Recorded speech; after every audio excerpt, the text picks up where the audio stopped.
வணக்கம். கோல்டு மார்க்கெட்ல நம்ம மார்னிங் 7 ஏஎம்லேருந்து 6 பிஎம் வரைக்கும் மார்க்கெட் எப்படி இருக்கு அப்படிங்கிறத மார்னிங் ப்ரெடிக்ட்னு சொல்லியிருந்தோம். அதெல்லாம் வந்து விஐபி குரூப்ல வந்து நம்ம கால்ஸ் ப்ரொவைட் பண்ணியிருந்தோம் இன்னைக்கு இன்ட்ராடேல. அதில வந்து மார்னிங்ல வந்து ஒரு 20 பாயிண்ட்ஸ் வந்து நம்ம புக் பண்ணிட்டோம். எகைன் வந்து மார்க்கெட் வந்து பை ரேசிங்ல இருக்கிறனால நான் வந்து மார்க்கெட் ஒரு லோ டிப் வந்தா பை பண்ணலாம் அப்படிங்கிறத நம்ம இன்டிமேட் பண்ணியிருந்தோம். யாருக்குமே ட்ரேட் பண்ண வேண்டாம்னு சொல்லியிருந்தோம். சரிங்களா? ஈவினிங் செஷன்ல வந்து பொறுத்தவரைக்கும் நம்ம உங்களுக்கு 5080 டூ 82 பை லெவல் குடுத்திருந்தோம். லோ மார்ஜின்ல எடுத்து பண்ண சொல்லியிருந்தோம். ரிஸ்க் ட்ரேட் அப்படிங்கிறத வந்து நான் மென்ஷன் பண்ணியிருந்தோம் குரூப்ல. ஓகேங்களா? எகைன் வந்து மார்க்கெட் வந்து எங்க வந்து செல்லிங் நடந்தா ரிவர்சல் ஆகும், ரீட்ரேஸ்மென்ட் நடக்கும்னு பார்க்குறோம். 5015 வரைக்கும் மார்க்கெட் வந்ததுன்னா ஒரு பை பண்ணலாம் அப்படிங்கிறத பையிங் வாய்ப்பா பார்க்குறோம். மார்க்கெட் இப்படி 5000 கீழ பிரேக் அவுட் ஆகுமா அப்படின்னா, கண்டிப்பா வந்து ஒரு நியூஸ் பேஸ் மார்க்கெட்டா இருந்தா மட்டும் தான் மார்க்கெட் கீழ இறங்க சரியறதுக்கு வாய்ப்பு இருக்கு. இல்லன்னா மார்க்கெட் ஒன்லி ட்ரெண்ட் பையிங்லயே இருக்கும் அப்படிங்கிறத எதிர்பார்க்குறோம். அடுத்த டார்கெட் பொறுத்தவரைக்கும் ஈவினிங் செஷன் பொறுத்தவரைக்கும் நம்ம 5120, 140 அப்படிங்கிற டெக்னிக்கல் வைஸ் நான் பார்க்குறேன். புதுசா ட்ரேடிங்ல வர்றவங்க எதுவுமே புரியாம ட்ரேட் பண்ணாதீங்க. டெக்னிக்கல் வைஸா நீங்க லேர்ன் பண்ணிக்கங்க. மார்க்கெட் சார்ட் அனலைசிஸ் பண்ண கத்துக்கங்க. என்ன டைம் ஃப்ரேம் பண்ணா எந்த சேஃபா இருக்கும், எந்த இடத்துல என்ட்ரி எடுக்கலாம், எந்த இடத்துல எக்ஸிட் ஆகணும் அப்படிங்கிறத தெளிவா தெரிஞ்சுட்டு பண்ணுங்க. அப்படியே வந்து லெவல்ஸ் நீங்க வாங்கி நீங்க புரொவைட் பண்றத வாங்கி லெவல்ஸ் புரொவைடர்ட்ட அப்படியே டைரக்ட்டா போய் லெவல்ஸ் வாங்கி பண்ணாதீங்க அப்படிங்கிறத சொல்றோம். லேர்ன் பண்ணிக்கங்க. அப்பதான் உங்களோட கேபிட்டல் சைஸ் பொறுத்தவரைக்கும் சேஃபான ட்ரேடிங்கா இருக்கும் அப்படிங்கிறத சொல்றோம். சரிங்களா? நம்ம ஈவினிங் செஷன் பொறுத்தவரைக்கும் 6 பிஎம்லேருந்து 9 பிஎம் வரைக்கும் மார்க்கெட் எனி டைம் ரிஸ்க் அப்படிங்கிறத நம்ம மென்ஷன் பண்ணி தான் லெவல்ஸ் புரொவைட் பண்றோம். ரிஸ்க் அக்செப்டட் இருந்தா மட்டும் தான் என்ட்ரி எடுக்க சொல்றோம். இல்லைன்னா ரிஸ்க் புதுசா வர்றவங்க கண்டிப்பா என்ட்ரி அவாய்ட் பண்ணிக்கிறத சொல்றோம். Market low margin, low dip வந்தா மட்டும் தான் பயிற்சி சொல்றோம். ஓகேங்களா? 5015 அப்படிங்கிறது என்னோட என்ட்ரேடாவோட லோ லெவல் நான் பார்க்குறேன்.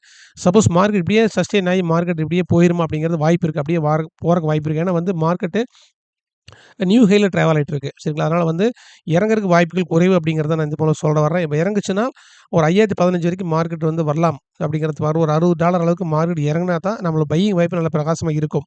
அப்பதான் ஒரு ப்ராஃபிட்டபிளா இருக்கு. பெருசா ப்ராஃபிட் பண்ண முடியும். இல்லைன்னா மார்க்கெட் ரேஞ்ச் ட்ரேட் ஆகி அப்படியே பையா இருக்க வாய்ப்பு இருக்கு. அதனால வந்து ஈவினிங் செஷன் பொறுத்தவரைக்கும் லோ மார்ஜின்ல எடுத்து நீங்க சேஃபா பண்ணுங்க. எகைன் நெறைய லோட் பண்ணாதீங்க.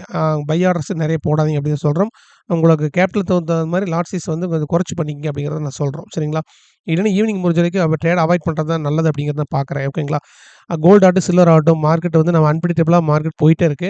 ஒரு பிக்கிங் நடக்குமா அப்படிங்கிற ஒரு கிராஷ் ஆமாங்கிறத வெயிட் பண்ணா தான் நம்ம ப்ராஃபிட்டபிளா இருக்க முடியும். மார்னிங் அதான் நான் சொல்லியிருந்தேன். இப்ப அதானே சொல்ல வர்றேன். ஓகேங்களா?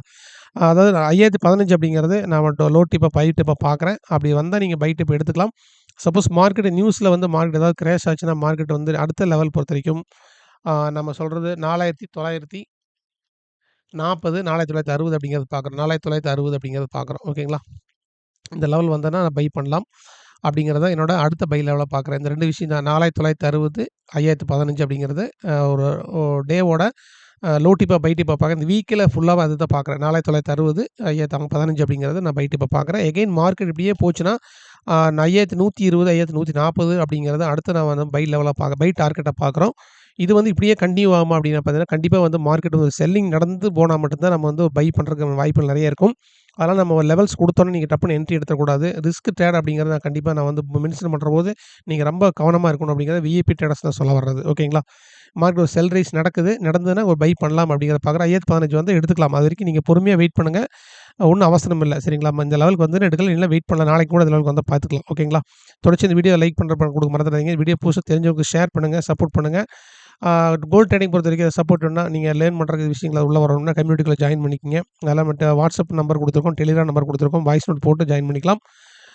நெக்ஸ்ட் பார்த்தீங்கன்னா, மார்னிங்ல ஈவினிங் நம்ம எப்படி மார்க்கெட் ஒரு செல்லிங் நடக்குதா? மார்னிங் எப்படி மார்க்கெட் போகுது அப்படிங்கிறத மார்னிங் 7 ஏஎம் செஷன்ல நம்ம பார்த்துருவோம்.